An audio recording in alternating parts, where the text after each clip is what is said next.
انا شايف بين العلاقات او كل حبيب او كل واحد خاطب او كل واحد متجوز لازما يكون في قائد. يعني ايه قائد؟ واحد يكون ماسك القيادة. القيادة يعني هو المتحكم في كل حاجة، اذا كان الراجل او الست. ما تجيش تقول لي احنا الاتنين بنحب بعض واحنا الاتنين مش هنقدر نزعل بعض، مفيش منه الكلام ده.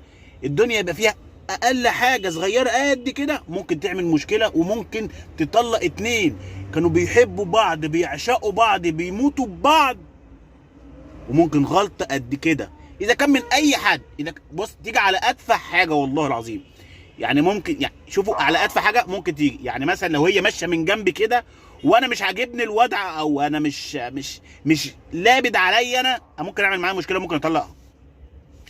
عشان تعرفوا الاتنين بيحبوا بعض هيكملوا مع بعض، بس لازم يكون في قائد، اذا كان هي او هو. انا مش فارقه معايا بقى مين القائد، بس المهم اللي فيه قائد في الموضوع. لو ما كانش فيه قائد يبقى تلاقي حد حمات او حماكي او حماه او حماتك لازما هو اللي هيمشيكوا.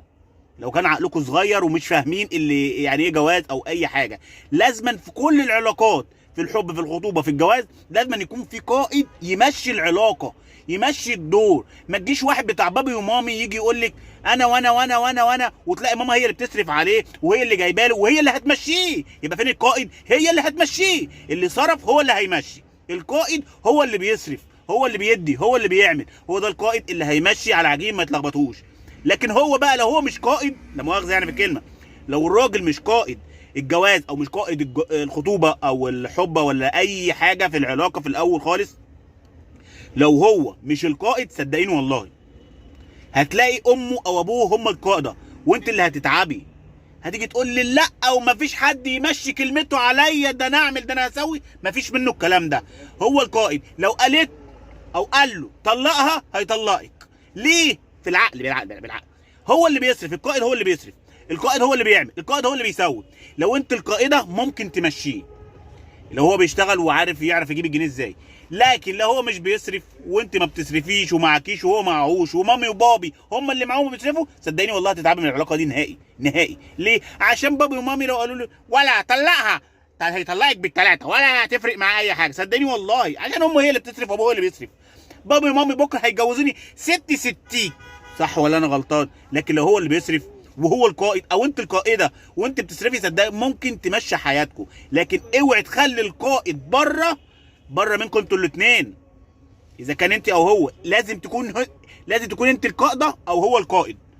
لكن تجيبي مامي او بابي هو القائد، الجواز هتبوظ صدقيني والله، وممكن ما تعرفوش تكملوا حياتكم. سكه ودغري، انا من تجربتي في الحياه انا شايف كده، انا شايف كده. تجربته رايه من دماغه ورأيه من دماغك، انتوا الاثنين ممكن تحلوها ودي. لكن التفكير من بره من الخارج صعب. ليه صعب؟ عشان الاثنين بابي ومامي دول مش قاعدين معانا في الشقه ومش فاهمين احنا بنتعامل ازاي والواد اساسا ممكن يمشي على هواهم، مش هيمشي على هواك انت. حتى لو انت بتعجني له بتخبزي له بتاع بابي ومامي، انت فاهمه يعني ايه؟